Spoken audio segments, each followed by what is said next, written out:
Us. Dan Casey joins us on the Pulse. Dan is actually a financial planner with Bridge River Advisors. And we thank you, Dan, for joining us here on the Pulse. Always good to have you here. Thanks for having me. All right, so it just seems like a mixed bag. And, you know, we bring you on the show because you do have this nonpartisan way of identifying the facts, the truth. So we have a couple of things going on here. We got 130,000 jobs added to the economy. Good news. The GDP, the strongest that it's been in 2 years. Yes. That's a huge economic indicator. Yep. But then we're being told that 90% of the burden of tariffs are being passed on to customers. Yes. Make sense of this for us. Yes, so 90% is bared by us. And it seemed like what's been going on is the businesses, they didn't just like, as soon as they got sprung on 10 to 13%, whatever, they didn't immediately pass it on to the consumer. They've been dripping it through.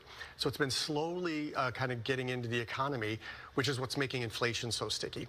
So, which means the Federal Reserve probably won't cut rates as fast as we'd like them to, which keep rates high for mortgages, so people are locked in to their mortgage often. So it's a cascading effect, really. Last study I saw was it's about $1,500 per American is what the tariffs have passed on to us. So all the different things that we buy, right? Dishwashers, cars. Goods and services. And the everyday stuff that we buy. Yes. The cost has gone up a little bit.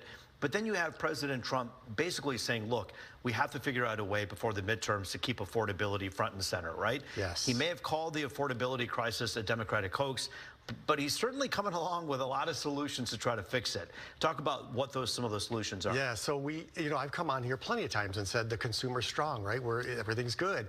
Well, a recent study just came out that we're kind of in a K-like economy, which is the upper one is the top 10%. They're doing just fine. Tariffs don't seem to bother them much.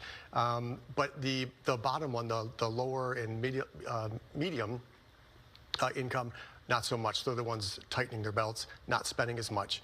Wages have been stagnating. So the affordability issue doesn't seem to be an issue for the top 10%, but it is for, it seems like, everybody else. When we look at what this president has to do moving forward in order to keep, obviously, his constituents happy, yeah, I would imagine that group, that demographic, is probably a huge number of people who voted for him. So what are some of the things the feds are doing right now to try to make people feel better about the economy? Well, that's what we're hoping that the one big beautiful bill will help with. It did help. You know, it raised the deduction for those 65 and over, so that should help reduce some taxation on Social Security. It increased the child and family tax credits, and I said credit, which means a credit on taxes, much better than a deduction. No taxes on tips and overtime. So it's really interesting to me to see how that might help offset some of the tariff and some of the inflation. So as we say that 90% of the burden is on us, we also know that foreign companies and other exported folks are actually seeing some economic gains as well. Talk about what we're seeing here in terms of the benefits of the tariffs.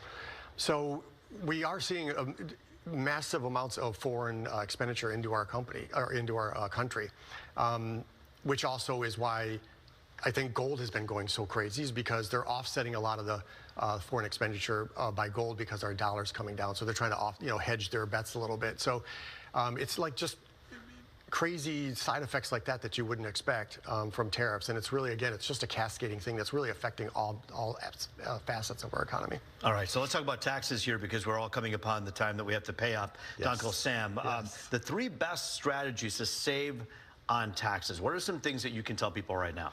Yeah, so again, back to the senior deduction. If you're 65 and over, definitely we get an extra $6,000 per person, which if you're married, that's $12,000 added onto the standard deduction. And right, standard deduction is what you use to offset income, mostly in retirement, because you can't itemize anymore. So that's huge. That should save them a lot. And again, the tax credits, that increases per child, $200 here, $500 there per person. So it really increases there. And again, the tax and tips thing, I think, is really the 3 big strategies that I can't wait to see how that funnels through the economy. What are people telling you about how they feel about the economy right now?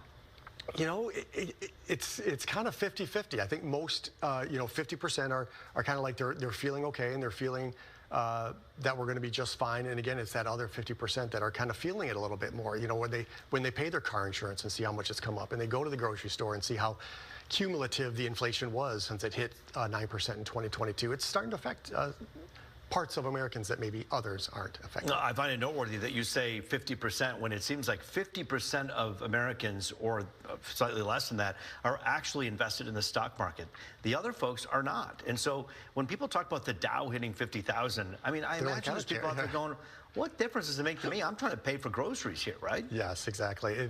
And that's very true. And it's again why I think the top 10% are why it's skewed, because they get to spend their stuff on travel and nice expenditures that the lower and the middle that doesn't. So yeah, you can feel better about the economy when you're heading to Florida and avoiding the polar vortex, right? Yes, and you look at your 401k statements and it's sure while you're sitting in the sun. Well, yeah, right. Hey, certainly this is an important topic. We talk to a large audience out there who some are affected more and less, and so you always bring it home for us. So thank you very much for your time, Dan Casey. Good to see you. Well, straight ahead.